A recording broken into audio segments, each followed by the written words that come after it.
Okay, so we are off to Bleak Falls Barrow, which is almost like a secondary tutorial dungeon. You go there at least twice in the main game. Well, once. If you kill two birds with one stone, you go there once. But you may have to go there twice. Actually, no, you don't have to go there twice at all. I have no clue what I'm talking about. You only have to go there once. There's two quests that take place in Bleak Falls Barrow. But you can knock them out at the same time. So you only need to go there once. It's a cool dungeon, though. And that's where we are headed. So, back to Riverwood. Oh, yes. You may have mentioned in my last video, I said I talk about the 8 divines. Just an FYI, I'm really into the lore of this game, so you hear me talking about, you know, just history and story and politics about the game. This is a priest of Talos. Now, Talos used to be Tiber Septim. Tiber Septim was just a normal dude, except he was awesome. He's basically a really, really insane warrior, and he conquered the Empire back when he was still alive. And once he conquered the Empire, he started the Septim dynasty of the Empire. And his heirs ruled for about a little over 400 years. So he was the first emperor in the line of the Septims. He also was a god. He got turned into a god. I'm a little fuzzy in the details, but he basically just got turned into a god because he was awesome. And of course, because of that, he's a favorite among the 9 divines. The 9 divines are the deities in this game. There's more than just the 9 divines. There's also the 16 Daedric princes, which are different. So I'm not going to go into those yet. I'll talk about them later. So we'll just stick with the 9 divines. I'd forget... if I try to recite all of the 9 divines' names off the top of my head, I'd probably forget a few of them. But it used to be the 8 divines. Then Tiber Septim became a god and was renamed Talos, and he became the 9th divine. So in Oblivion, which is the game before Skyrim, and it takes place about 200 years before Skyrim, you know, everybody's like, oh, the 9 divines, oh, Talos, yay, good and wonderful. Well, if you've played Oblivion, you know at the end of Oblivion, the Septim line is terminated. Martin Septim is the last of the emperors of the Septim dynasty, and he sacrifices himself to save the world. Pretty cool stuff. Now, after that, the Medes took over. So this is now the Mede dynasty. And I think the current emperor as of Skyrim is Titus Mede II. And it's a weaker empire compared to the Septim Empire. And people took advantage of that. A couple provinces seceded from the empire and formed the Aldmeri Dominion. And their governmental body is the Thalmor. And they started waging a war against the empire about 30 years before Skyrim starts. And they invaded the heart of the empire, the Imperial Palace. They invaded it and basically could have ended the empire then and there and took over. But they signed a peace treaty called the White Gold... Oh, I thought that was a wolf. Never mind. But they signed a peace treaty called the White Gold Concordant, which basically says, okay, we could have killed you and totally wiped out your empire. We're not going to if you basically let us make all of the governmental decisions. You can still, you know, run your politics and have your armies and whatnot. Fantastic, but we're pretty much your puppet masters.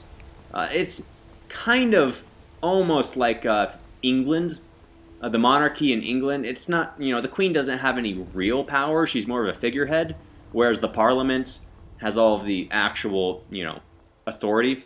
That's kind of what's going on within Skyrim right now. But how does this tie back to Talos, you ask? Well, I shall tell you, as I realize I just went the wrong way and have to turn around. Or did I? Yes, I did go the wrong way. So we shall turn around and I shall continue telling my story. So, now I forgot where I was. Oh yes, how does this all tie into Talos? Well, the elves decided that in this peace treaty, they were going to add another... Where am I going?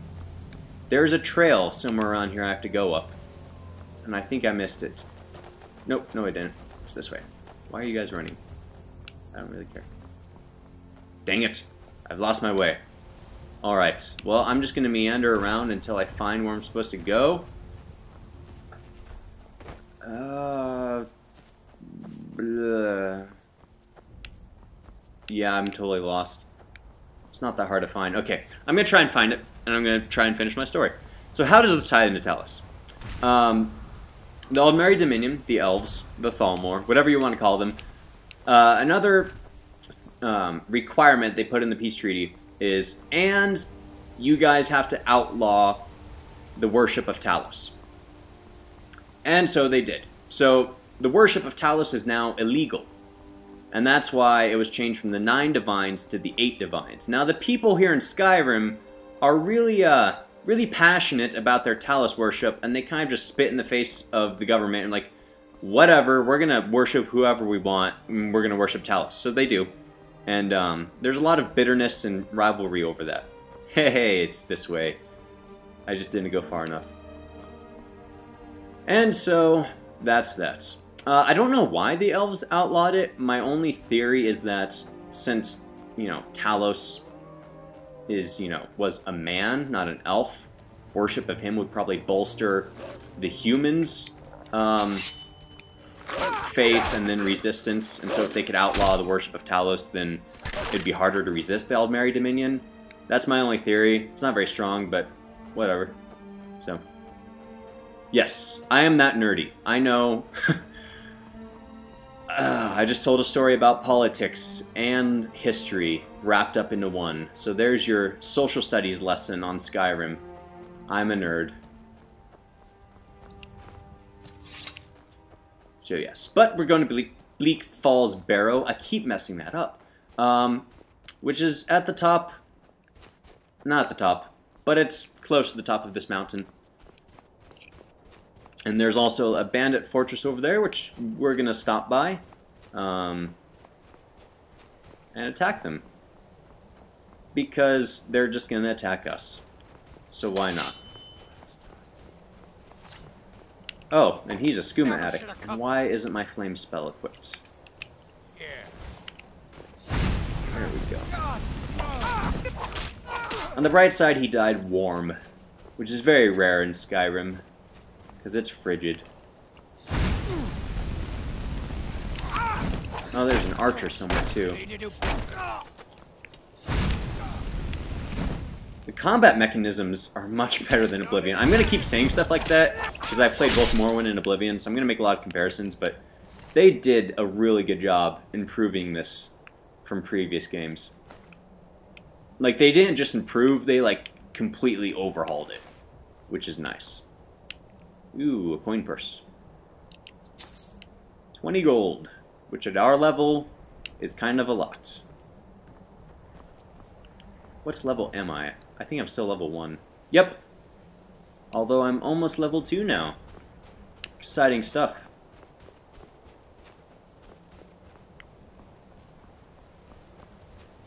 I feel like I've ran out of stuff to say ever since I gave you your history lesson. Alright, here's Bleak Falls Barrow, and look at that snow, it's beautiful. And miserable, because snow just makes me think of driving in the snow, and driving in snow is perhaps the least fun thing I've ever done in my life. Actually, that's probably not true. There's probably been worse things. Okay, now there's going to be bandits up here, I think. I just don't remember how many. Hello, where are you? There you are. Where are you? Also, I apologize if you could hear the clicking of my controller in the background, but there's not much I can do about that. Where? Oh. They flanked me. I'm out of fatigue, so I will torch you. There we go. They probably don't really have anything that good on them. Although, I think anything that's over 50 gold, I'll take, even if I'm not going to use it, just so I can sell it and make some money. Because unless you're a thief, making money at the beginning of the game can be rather difficult. I don't know what I'm going to play as yet. I think I'm just multi-purpose. I'm going to be a mage and a warrior and a thief, I guess. We'll see how that goes. I may be too spread out to actually be of any use, but we're going to try it anyways. And here we are at Bleak Falls Barrow.